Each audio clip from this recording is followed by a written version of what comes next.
سلامونه ملګرو، الله دې وکړي چې ټول روغ او جوړ یاست او ژوند مو ښه روان وي. د یو نوي ویډیو د یو نوي موضوع سره بیا ستاسو خدمت کې حاضر یم. ملګرو، اکثرا چې کله زه ملګرو سره ووینم او زه دې پوښتنه وکړم چې اسناد لرې؟ او اسناد لرم. کار کې نه کار نه کوم. ولې کار نه کې؟ کار نشته دی. تاسو به هم دغسې خبرې ډېرې زیاتې اورېدلي، دغه جواب به مو ډېر زیات اورېدلی. اکثرا زه ملګري وینم چې هغه دا وایي اسناد لرم خو ولې کار نشته. کار ولې نه کې؟ کار نشته، کار نه پیدا کېږي. ګورې ملګرو، زه یو څو خبرې کول غواړم. دومره ډېر زیات کارونه دي په پاریس کې، په فرانسه کې ډېر زیات کارونه دي. که یو کس وغواړي چې کار شته، که چېرې تاسو پبجي ګیمونه پرېږدئ، که چېرې تاسو لډو ګیم پرېږدئ، که چېرې تاسو په 1 2 3 بجې نه ویده کېږئ، که چېرې تاسو وختي ویده شئ او لږ څه ناڅه خپله ژبه باندې کار وکړئ، یا دې نه مخکې څه ناڅه وخت ژبې ته ورکړئ، یا که تر وخته پورې ژبې ته وخت نه وي ورکړی، ژبه هم نه یې زده کړې، دې نه بعد لږ ژبې ته وخت ورکړئ، نو بې انتها ډېر زیات کارونه دي. فرانسه یو داسې ملک دی چې دلته د نورو اروپایي هېوادونو نه خلک راځي، هغه دلته کار کوي. تاسو به اکثره دلته ډېر زیات داسې ملګري لیدلي چې هغه کار کوي، د پرتګالانو سره کار کوي، د رومانیا خلکو سره کار کوي، دلته د ایټالیا خلکو سره کار کوي، د مختلفو نورو ملکونو دلته خلک راغلي او هلته کار کوي. هغه ولې دلته راغلي؟ ځکه دلته کار ډېر زیات دی، بې انتهایي زیات کار دی. هر ځای کې چې کوم زموږ او ستاسو افغانان کار کوي، هغو نه که تاسو پوښتنه وکړئ، هلته 1 2 3 نفرو ضرورت دي. اکثرا وخت کې داسې دغو ملګرو ته ویلی شوي که ستا کوم ملګري یې کار دپاره راوله، خو بعض دفعه داسې کېږي چې زموږ او ستاسو افغانان د بدنیتۍ یا د نورو داسې وجې د هغو د وجې خپل ملګري نه ولي، یا خپل ملګرو ته نه وایي چې هغه هلته کار ته لاړ شي. مقصد مې دا دی چې دلته بې انتهایي زیات کارونه دي. ولې؟ تاسو څه ناڅه ژبه زده کوئ. تاسو چې کله اسنادو ته منتظر یئ، تاسو انټرویو ته منتظر یئ، هغه وخت کې تاسو په خپله ژبه باندې کار وکړئ. تاسو فرانسوي ژبه زده کوئ.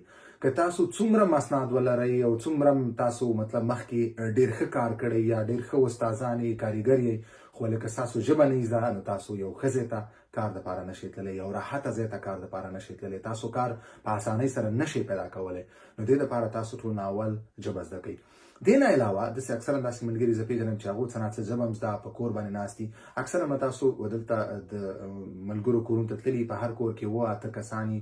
اکثرا په دې 7 کسانو کې به 1 یا 2 کسان کار ته ځي. دا 5 6 کسان چې کوم دي، دا به تر شپې 2 او 3 بجو پورې لډو ګیمونه کوي، څوک به پبجي ګیمونه کوي.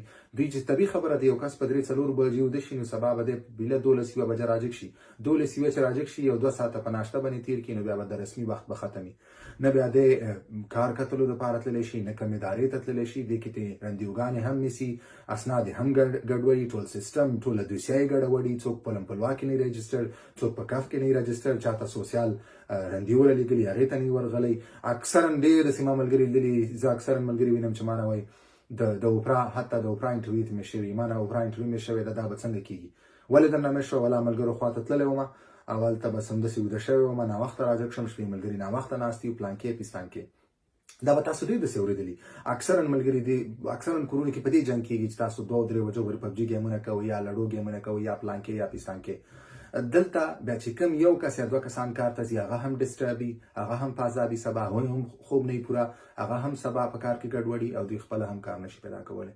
که دغه ټول کارونه موږ تاسو پرېږدو، لږ وختي ویده شو، وختي سهار راجګ شو، یو پلان ځان ته جوړ کړو، خپل رندیوګانو سپې وګرځو، خپلو دوسیو سپې وګرځو، د فرانسوي ژبې درسونو سپې وګرځو، صنفونو سپې وګرځو، کار سپې وګرځو. د کار د پیدا کولو لپاره ډېرې ادارې دي، تا سره سوسیال کومک کولی شي.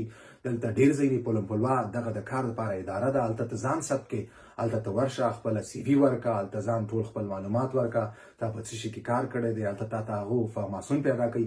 اکثره ملګري دا وایي چې په لمپلوا ما ته فارماسون پیدا نه کړو. تر اوسه پورې کوم افغان ما داسې لیدلی نه دی چې دی ورغلی دی په لمپلوا کې دې دپاره رندي ونیولې ده چې ما ته فارماسون راکوي، او هغه ورته نه پیدا کړی، یا هغه د دې دپاره ورغلی چې زه په دغه شي کې فارماسون ویل غواړم. اکثرا ملګرو حتی اسناد اخیستي، دوی په لمپلوا کې ځان رجسټر کړی نه دی. ولې ته که ترې پوښتنه وکړې چې ولې ځان نه دی رجسټر کړی؟ ولا رندیوګانې ډېرې ورکوي. نو که زموږ او ستاسو دغسې رویه یي، دغسې چلنې، طبیعي خبره ده، موږ او تاسو هېڅ وخت کې کار نشو پیدا کولی. تاسو ټولو ملګرو زما دا هیله ده چې کار دلته بې انتهایي زیات ډېر دی. وخت مه ضایع کوئ، خپل وخت قدر وکړئ، وخت وپېژنئ. تاسو وطن کې کم حالات تېرېږي، زموږ ستاسو فامیلونه د کم حالات نه تېرېږي، موږ تاسو څه دپاره دلته راغلي یو، خپل مقصدونو سپې وګرځئ، خپل هدف دپاره کار وکړئ. نو کارونه بې انتهایي زیات ډېر دي. تاسو کوم ملګرو سره اوس وخت یې، د دوی په ژبې ته اول ټولنه مهم دی چې وخت ورکړي، ژبه دې زده کړي، او نور لږ دغه پبجي نه، د لډو ګیمونه، دې نه ځان وساتئ. په وخت د شي په وخت راجک شي ان شاء الله تاسو به خپل تاسو کار پیدا شي. نو مننه ملګرو غوښتل مې څنګه د دې خبرې تاسو سره وکم د بلې ویډیو په لاس پارم په مخه